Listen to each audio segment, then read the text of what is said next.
Welcome to the MadHouse podcast, a safe place where we discuss the things that have been on our mind. So sit back, relax, as we dive deep down into the rabbit hole to see how far it goes.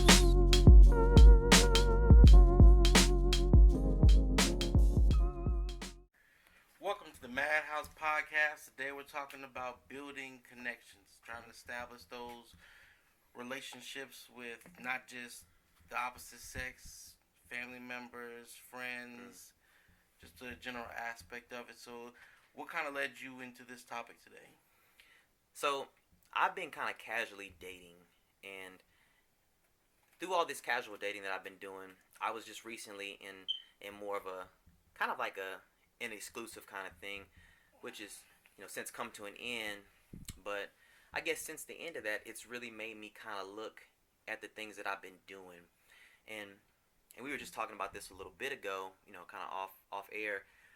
I feel as though I have problems with intimacy, not from a physical standpoint, but from an emotional standpoint.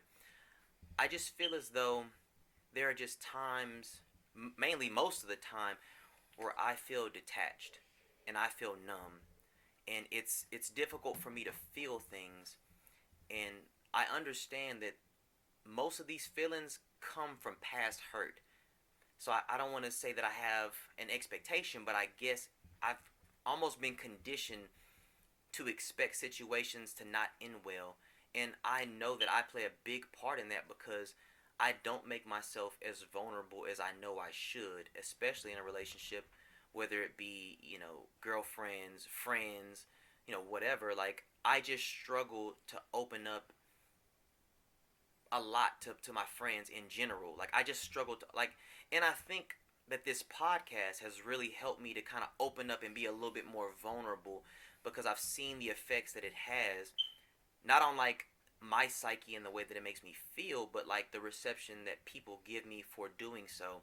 And I want to do more of that. And just like with this past relationship that I was in, I noticed that there were times where I was being given a lot, and from an emotional standpoint, I just wasn't giving that back. And not because I didn't want to, it's because I was afraid, and I didn't really know how, and I didn't know how to verbalize that, and to speak that, and like, hey, I'm trying, I want to give this back to you, but like I'm afraid to do it, and I don't know how. Like, I'm trying to give you the love that you're giving me back, but in a sense, like, I'm kind of afraid, like, when stuff starts getting too, like, if I start feeling too much love, and it's like, in a sense, I kind of draw back a little bit. I'm like, oh, I don't want to get hurt. Like, it's like my guard goes up and I get defensive, because I'm like, well, I felt this before, and like, I don't want to be hurt, so I need to kind of draw back a little bit. I need to kind of retract back into my shell. And there were times where I tried to explain that, but I don't think that I did a good job on elaboration, and really getting her to understand that this was the issue. And I guess sometimes I don't know how to verbalize what it is I'm trying to say, and So I'm you trying. like help with communication? Yeah, like, I like to think that I'm a good communicator, but in certain situations, like, if I don't understand my emotions myself, I just tend to hold on to them, because I don't want to try to explain something that I don't know or I don't understand, because then I just feel like we're talking in a circle. It's like, Well, I think to me it seems like a failure on your part to be able to communicate, and I think that stems from a fear of accepting hurt and pain in a relationship. And I say that because I've been through a similar thing, and I'm actually obviously still going through that. I've accepted it, but I'm kind of in a different position than you. So I have accepted it, but I'm not making any strides to improve it. and why is that though? I feel like, and obviously, like, things can change. Like, I'm a grown man. I can change my mind anytime. But I feel like at the point I'm in now, at 35, I feel like it's just not something that I want to do. And it's really a decision I made because I'm looking at it as like, okay, do I want to start a new relationship, but I have kids? And then I have to think about something. Okay, if I start this new relationship, I have kids. Now, what's the dynamic between me and this new woman, right? Like, I don't expect this person to discipline or go outside the box with my kids, right? And now we had I was listening to somebody, I forgot who it was, but they had a good point where they said, okay, now like say you get in a relationship, you have kids, you have boundaries with like, hey, these are my kids. There's certain things I don't want you to tell them because they're my kids, and they have a mother who's there. So now you have kids with her, and now she wants to do a certain thing her way because she has her own kids too. They're her kids. And she can't necessarily tell your kids to do the things that she wants to do because that's not necessarily what you or their mother wants to do. So now you have two sets of kids in the household who are operating on two different sets of rules. Like, child one, my mommy says it's okay to do this, and dad says, okay, we can do this. We come to somewhere we agree.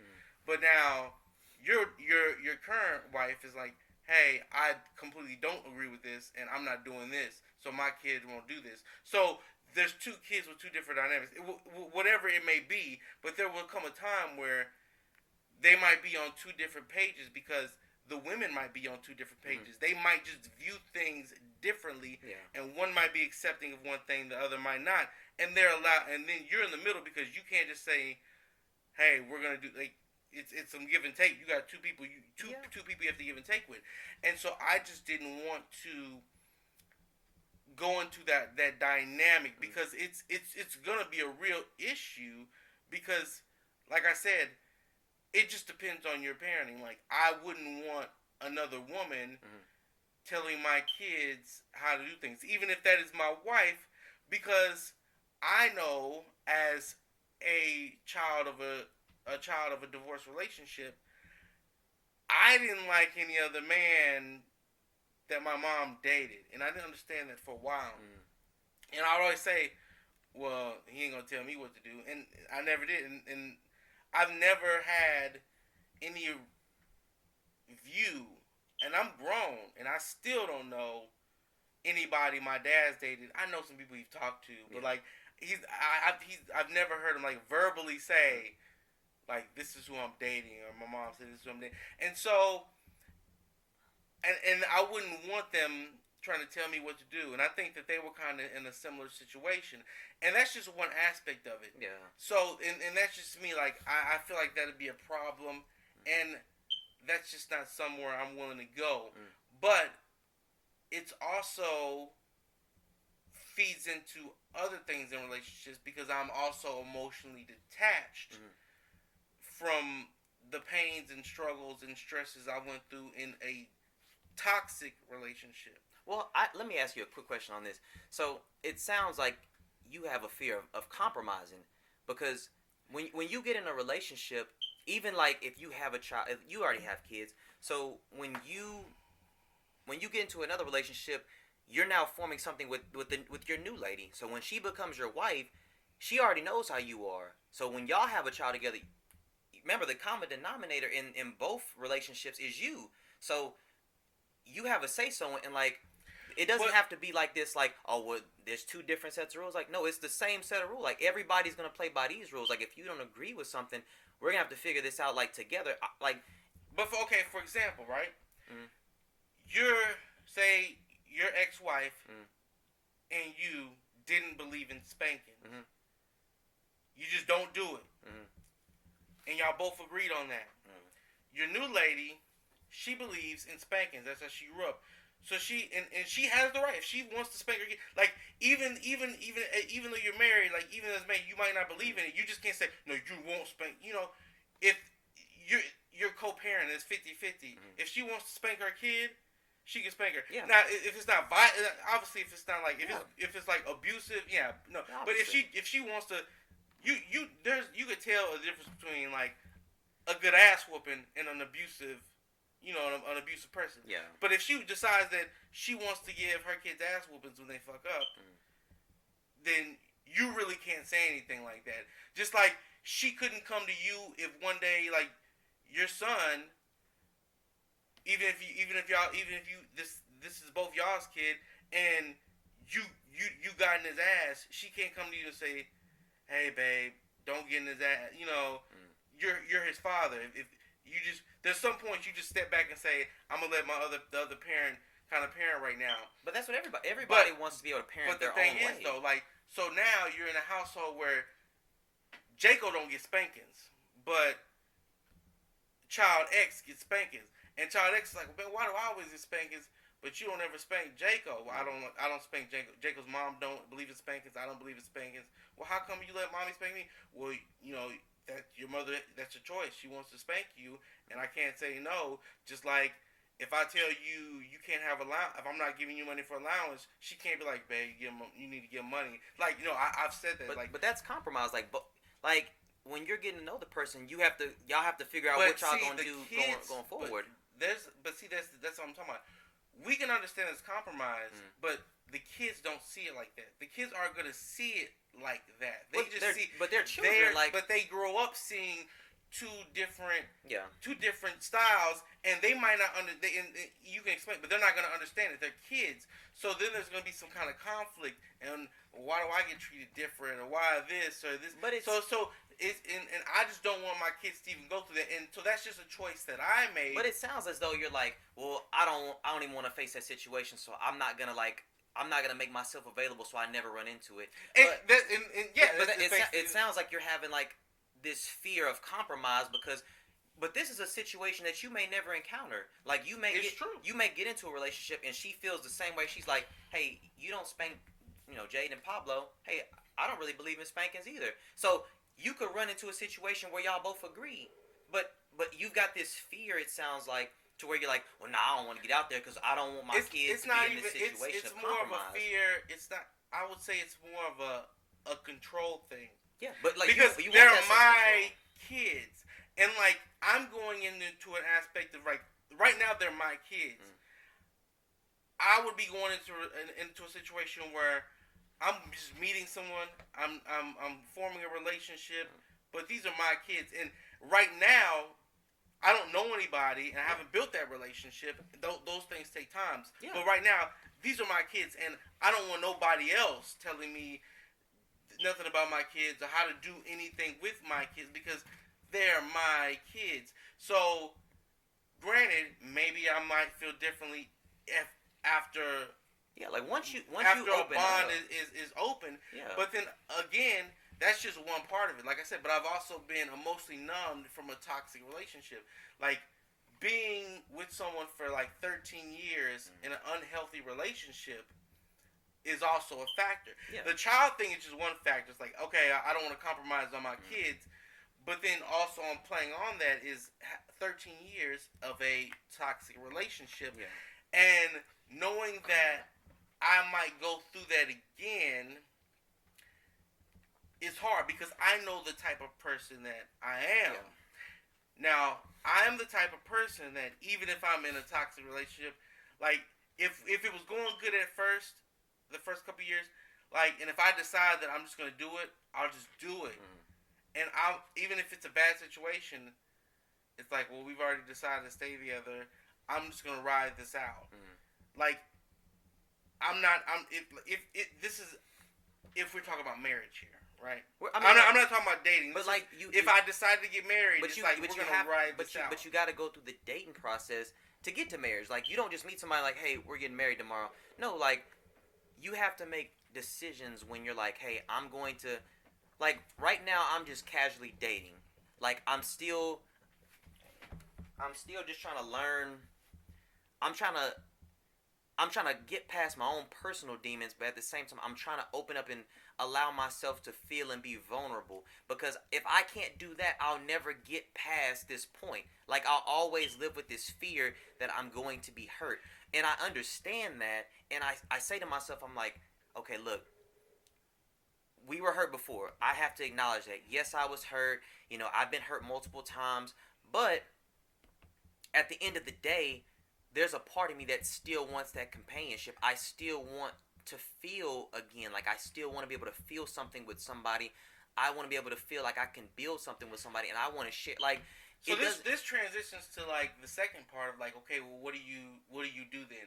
So we've acknowledged that we have these voids. Like I've acknowledged my void and my emptiness and my sometimes inability to connect. You have acknowledged that you're having those issues now. So what do you like? Me personally, I'm in a point where like, you know what, I don't care. You want to do it, so like, what is your process? Enlighten me on what is your process on jumping those hurdles. Well, so I can see what I can give my thoughts on it. There's a lot of difficulties present because I have these hurts, so I do feel detached. I do feel numb. I do struggle with trying to feel things, and it's hard for me to verbalize that, as I said earlier. But I know in the end, I like to be alone, but I don't like to feel alone.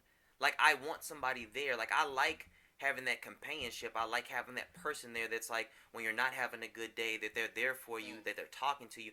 Like, I want those things, and I know that I want those things. See, this is the dilemma, though, because we are no longer teenagers. No.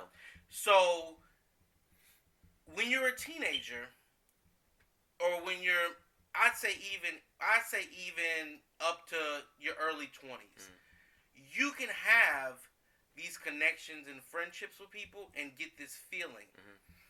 But, and some people might disagree with me, but for me, when you are in your mid to late 20s, 30s plus, you can no longer build these relationships. And I say that to say because people are looking for something more. Yeah. You're grown at this point. Like, no one wants to invest because some people, like, they might say, hey, like, we can be friends and we can maybe see where we go. But it's always with an end goal. Like, no one's saying, I just want to be your friend forever, but I never want to, like, grow with you. Like, people want to say, hey, you know what? I'm going to invest some friendship time, even though I could be doing something else or I have other priorities, because I feel like we can go somewhere with this, and I want to extend out this duration. I want to extend this time to you so I can kind of feel you out, and then we can push it forward. So when you're in a stage like us where you've been through that relationship already and you've been through that divorce, and now you're in a situation where it's almost a selfishness where, like, you kind of want someone there, but you don't want someone there. That's not acceptable for a lot of people because we always have to understand that, and I'm sure you understand this too. Like, people want to know that their time invested will lead up. They want to know that when they're ready to cash out, you're not gonna be like, there's a light at the end of the tunnel. People don't want it to be, the bank is closed. Yeah, they don't want to waste time. And like you were saying earlier, when you're younger, you have time to invest in, different people. As you get older, you start looking for substance. Like, you're like, okay, You're looking for companionship. Yeah, like, you want something more. Like, when I was young, I just wanted female company because I was like, well, I just like a physical thing. Well, I call it interact. Like, when you're young, you just want interactions with people. Yeah. But when you are older, you want companionship. Yeah, I want to know that I can build something with you. Like, I want somebody that's enhancing my situation. And I say it like, I want somebody that's bringing something to my life. Like, they're giving me mental stimulation. They're giving me physical stimulation. Like, they're giving me things that they're tangible. I'm like, hey, man, I really like talking to this person. I really like having conversations with this person. Like, we actually converse really, really well. It's not just like a physical thing. Like, you're actually giving me more than just, like, physical. Like, I know I can come to you with a real problem, and you're actually going to give me, like real substance in our conversations. So when you get older, you start looking for more. Like, I need more than just sex. Like, I need mental stimulation. I need emotional stimulation because I'm a complex person and I'm very emotional, and I need somebody that at least understands how to deal with that type of stuff. And like, when you're in your 20s, you don't give a shit about them. You're like, look, I ain't got time to deal with this shit. Like, I'm moving fast. I gotta go. Like, I'm going. When you're older, it's like the game slows down now. You're like, all right, I'm feeling like this today. Now I'm on a journey to figure out why I'm feeling like this. When you're young, you don't give a fuck. You're just like, oh, I feel like this, but whatever, I'll figure it out later. Yeah. Things slow down when you get a little bit older because you're looking for something more, and those are some of the pitfalls that I'm running into now because I want that substance, but I'm just struggling to try to open myself up. And like I said earlier, the podcast has really helped me to open up a little bit more, to be more vulnerable, to kind of like to verbalize these things, and it makes me feel better to talk about them in person.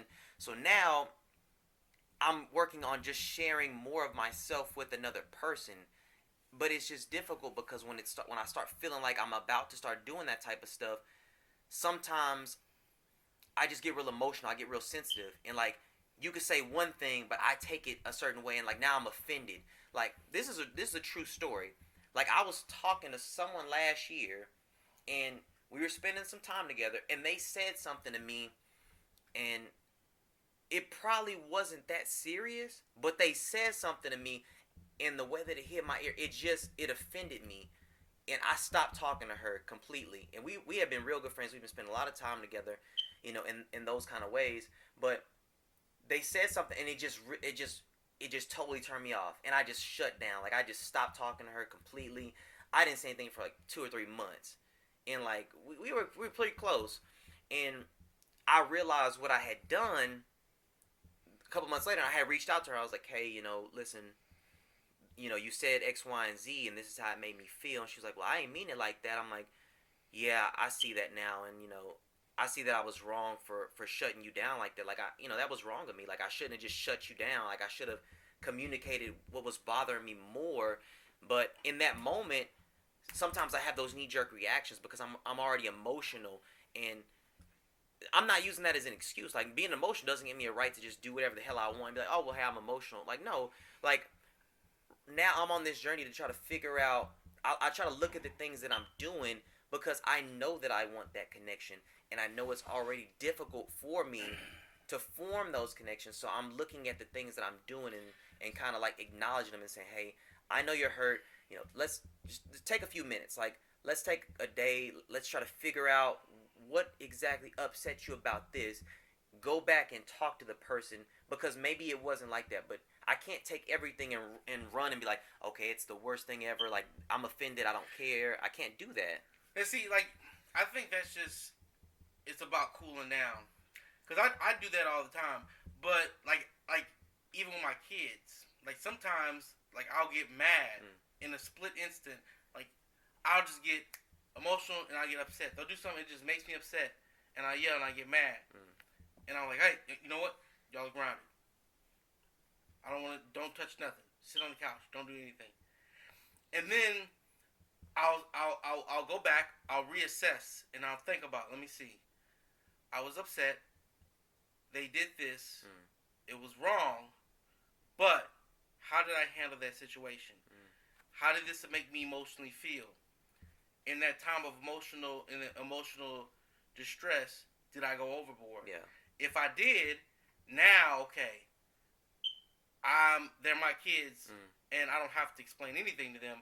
But I always do. I go back and say, hey, Daddy was wrong. I said, because I'm not always going to be right. I said, sometimes Daddy can be wrong. And I said, and I told him, I want to let you know, and this just goes back to, I just tell you this because this is a lesson I teach my kids. Like, just because, like I said, just because I'm your parent doesn't mean I'm always right. I can be wrong, and when you're wrong, you need to be able to say, hey, I'm wrong, and I need to be able to accept it and then go back and communicate that. So I go back and I make it a point to communicate, and that bleeds over into relationship stuff. So you say, hey, I'm feeling this way, it's pushing me back.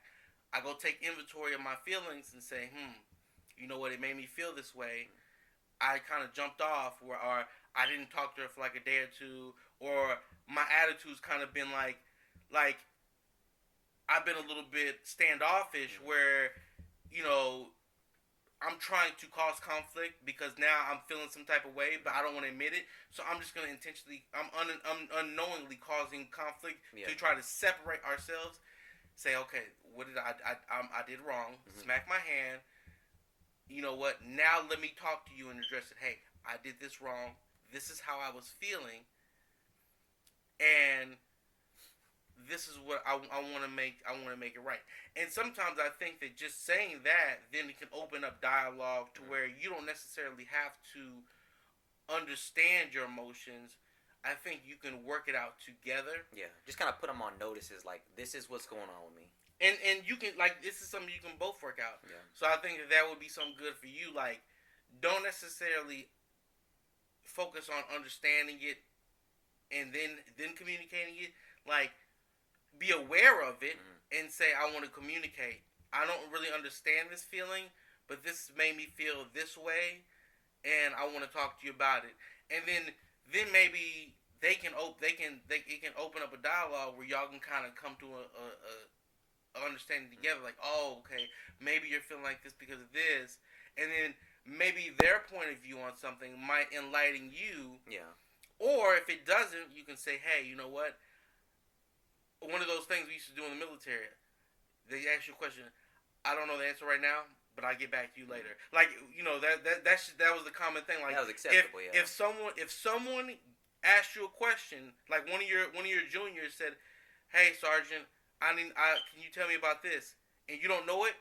You don't bullshit in the military, because people call you on your bullshit, or you don't want to give wrong information, because that can, people can die off that. You say, I don't know. I don't have the information right now. I will get back to you later. And it's your job to go find out. Actively seek it. And then come back and give them that information. Say, now do you understand? So now you know he didn't have it, but he went to go find it, and he brought it back to me. So if you're in a situation, it kind of lead that back over to where it's like, I didn't understand it. I went to go seek out. Hey, maybe talk to my counselor. This is what happened. Do you have any insight on this? Yeah. Now I kind of understand. Or someone who can point you in a direction where maybe you have to read a book. Yeah.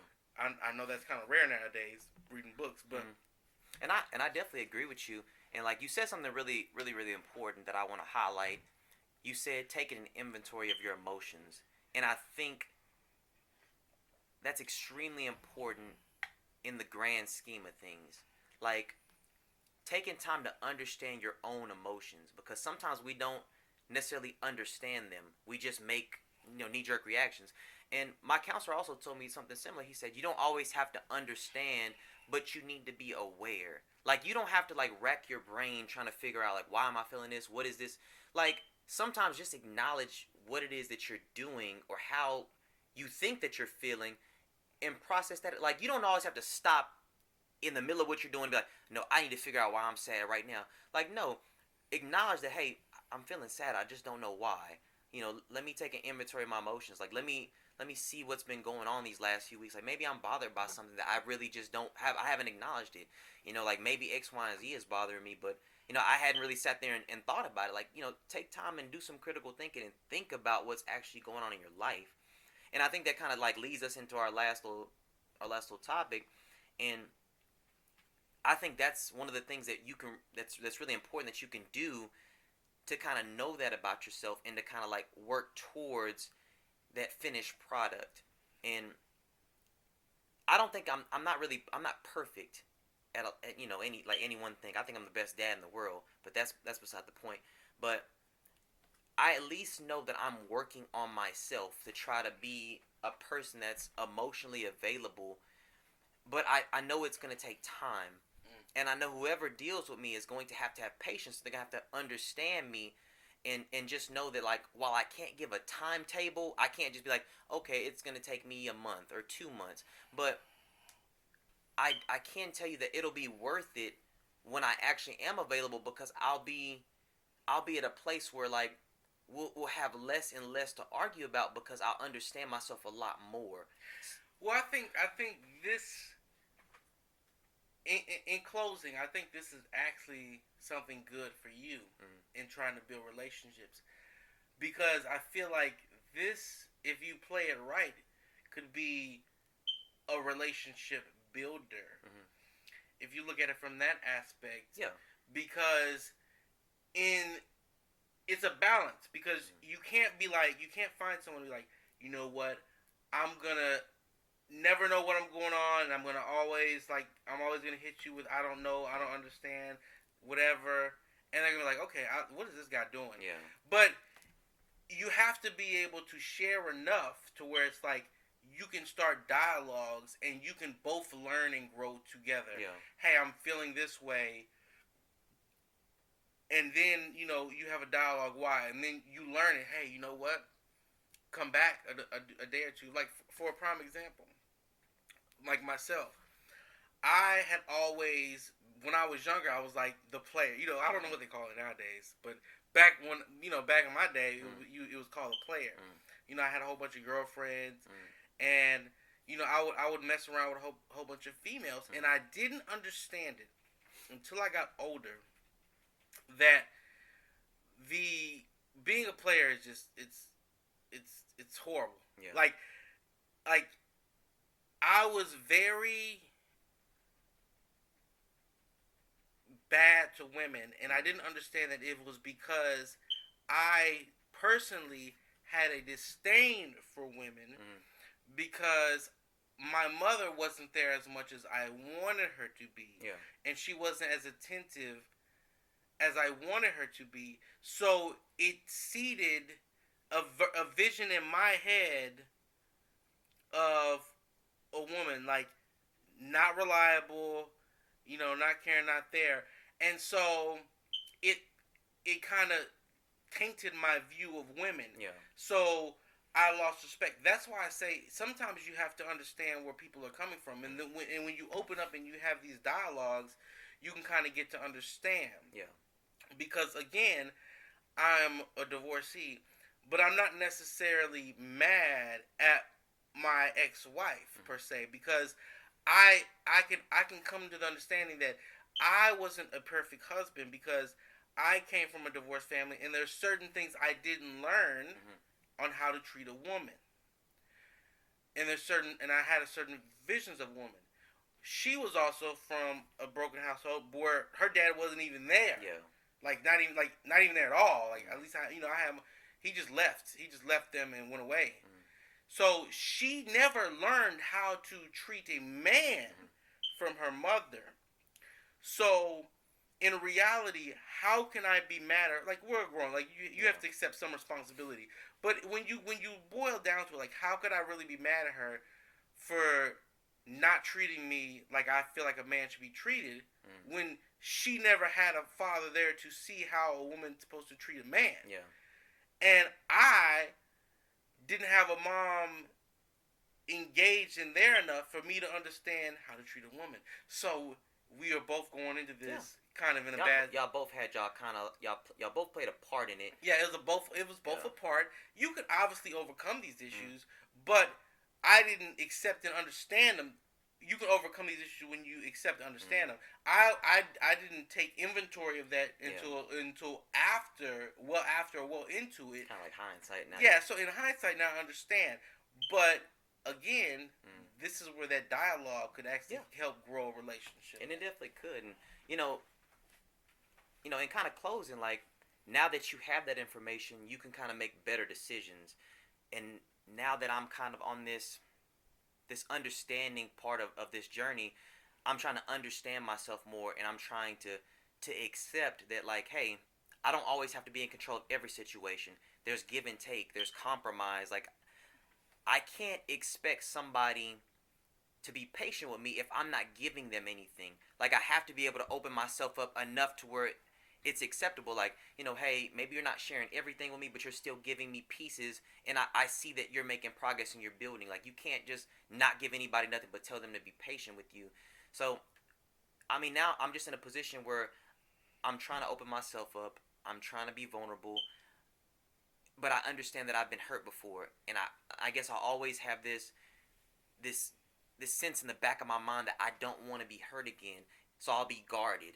But at least I know that, so as I'm going through this thing, I'm telling myself, like, okay, hey, look, you can, like, you're gambling. Everything is a gamble. You might get hurt, but then this might turn into something, like, worthwhile and worth having. I know that. I've acknowledged that, and I have to accept that. If hurt comes, then hurt's going to come. If something beautiful forms from it, something beautiful is going to form.